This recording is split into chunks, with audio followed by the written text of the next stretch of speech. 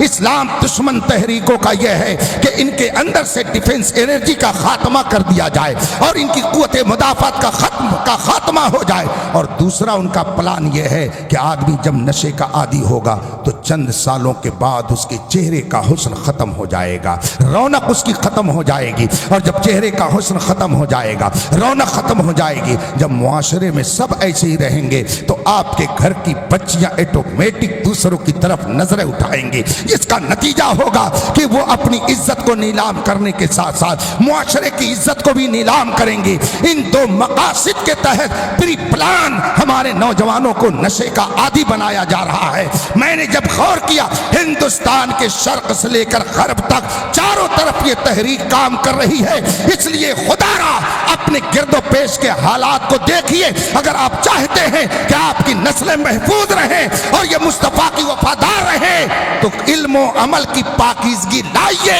اور اپنے نوجوانوں کو اور اپنی نسلوں کو برائی کی طرف جانے سے بچائیے، تاکہ یہ رہیں تو مصطفیٰ کے وفادار بن کے رہیں، اور دنیا سے جائیں تو مصطفیٰ کے وفادار بن کر کے جائیں۔ نعرہ تکبیر، نعرہ رسالت، مسلک اعلیٰ حضرت خلیفہ تاج الشریعہ حضرت علامہ مفتی اختر حسین صاحب قبلہ، نعرہ تکبیر، نعرہ رسالت۔ پیغام علم و عمل کانفرنس میں میری طرف سے یہ پیغام آپ لے کر کے جائیں کہ آپ دنیا کے کسی گوشے میں رہیں، مگر فخر اس پر کریں کہ آپ کا رشتہ غوث و خواجہ سے ملتا ہے، آپ کے ہاتھوں میں دامن امام احمد رضا کا ہے۔ آپ دنیا کے کسی گوشے میں رہیں، مگر فخر اس پر کریں کہ رب قدیر نے آپ کے ہندوستان میں امام احمد رضا جیسا مجدد پیدا فرمایا ہے۔ اس لیے کہ یہ میں نہیں کہتا، یہ عرب و عجم کے لوگ کہتے ہیں، عرب و عجم کے لوگ کہتے ہیں۔ وہی شیخ بغداد جو آئے ہوئے تھے مسولی شریف میں، چند سال پہلے میں بغداد معلیٰ گیا ہوا تھا، اور میری ملاقات وہاں حضرت جنید بغدادی رضی اللہ تعالیٰ عنہ کے آستانے پر ان سے ہوئی تھی۔ پہلی ملاقات تھی میری، میں نے سلام کر کے ان سے خیریت پوچھی، اور عربی میں جب میں نے ان سے گفتگو کی تو انہوں نے سمجھ لیا کہ یہ عربی زبان کچھ بول لیتا ہے۔ گفتگو دراز ہوئی تو انہوں نے مجھ سے پوچھا تھا نام کیا ہے، آئے کہاں سے ہو؟ میں نے کہا میں ہندوستان سے آیا ہوں، میرا نام اختر حسین قادری ہے۔ جب انہوں نے سمجھ لیا کہ یہ قادری ہے اور سنی ہے، ہندوستان سے آیا ہوا ہے، تو انہوں نے فوراً مجھ سے ایک سوال کیا تھا۔ سوال انہوں نے فوراً مجھ سے کیا، ہل تعرف الشیخ امام احمد رضا الہندی، کیا تم ہندوستان کے امام احمد رضا کو پہچانتے ہو؟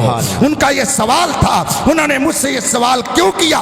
اس لیے کہ جب انہوں نے سمجھا کہ یہ ہندوستان سے آیا ہے، یہ سنی ہے، تو سنی تو وہی ہندوستان میں ہوتا ہے جسے امام احمد رضا کی تعلیمات پر عمل کی سعادت ملتی ہے۔ انہوں نے مجھ سے پوچھا کیا تم امام احمد رضا کو جانتے ہو؟ میں نے کہا ہوا فی قلبی، وہ تو میرے دل میں ہے، میری آنکھوں میں ہے، میرے سر پر ہے۔ فوراً انہوں نے میرا ہاتھ پکڑا اور فرمایا الحمدللہ نحن نعرف الامام احمد رضا بتالیفاتی، ہم بھی امام احمد رضا کو ان کی کتابوں کے ذریعہ جانتے ہیں، ہم بھی ان سے محبت کرتے ہیں، ہم بھی ان کی تعلیم تعلیمات کو سمجھتے ہیں۔ اس سے پتہ چلا ہندوستان کا کوئی آدمی بیرون ہند جائے اور کہے میں سنی ہوں تو نہ کسی خانقاہ سے پہچانا جاتا ہے، نہ کسی درسگاہ سے پہچانا جاتا ہے، نہ کسی اور شخصیت سے پہچانا جاتا ہے۔ ہندوستان کا ہندوستانی سنی اگر بیرون ہند پہچانا جاتا ہے تو امام احمد رضا کے نام سے پہچانا جاتا ہے۔ نعرہ تکبیر،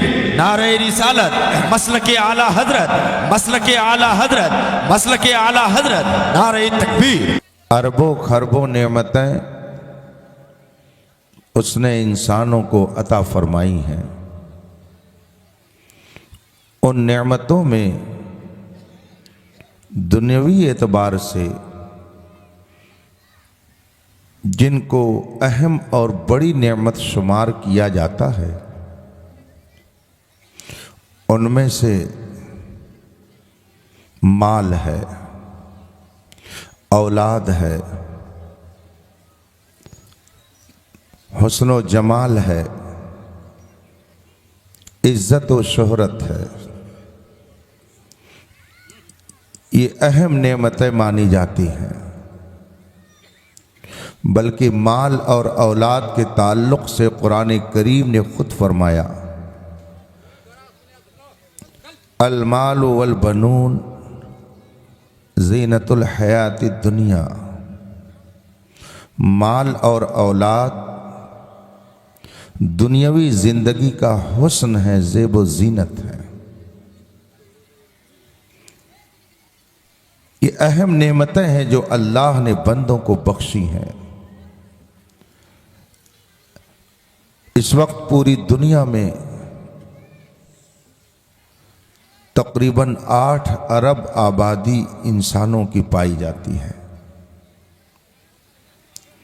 اس 8 ارب آبادی میں اللہ تبارک و تعالی نے سب کو مال دیا ہے۔ اکثریت صاحب اولاد ہے، کچھ نہ کچھ عزت، دولت، شہرت سب کے پاس ہے۔ قوم کے اعتبار سے اگر دیکھیے تو دنیا کی کوئی قوم ایسی نہیں ہے جس کے پاس مال نہ ہو، جس کے پاس اولاد نہ ہو، جس کے پاس شان و شوکت نہ ہو، جس کے پاس لاؤ لشکر نہ ہو۔ دنیا کی ہر قوم کو اللہ نے ان نعمتوں سے نوازا ہے، لیکن 8 ارب آبادی میں ایک سروے کے مطابق 6 ارب آبادی ایسی ہے جو ہمارے نبی کا کلمہ نہیں پڑھتی ہے۔ اس وقت پوری دنیا میں 6 ارب انسان ایسے ہیں جو رسول پاک اور نبی آخر الزماں کو نبی نہیں مانتے، رسول پاک کا کلمہ نہیں پڑھتے ہیں، اور 2 ارب آبادی جو کلمہ پڑھنے والوں کی ہے، جن کو اللہ نے کلمہ پڑھنے کی توفیق بخشی ہے۔ اس 2 ارب آبادی میں بھی نہ جانے کتنے ایسے لوگ ہیں کہ جن کا کلمہ پڑھنا نہ پڑھنا دونوں برابر ہے۔ مثلاً کلمہ پڑھنے والوں کی ایک ٹولی کہتی ہے کہ اللہ تبارک و تعالی جھوٹ بول سکتا ہے۔ بتائیے ان کا کلمہ پڑھنا کیا انہیں کام دے سکتا ہے؟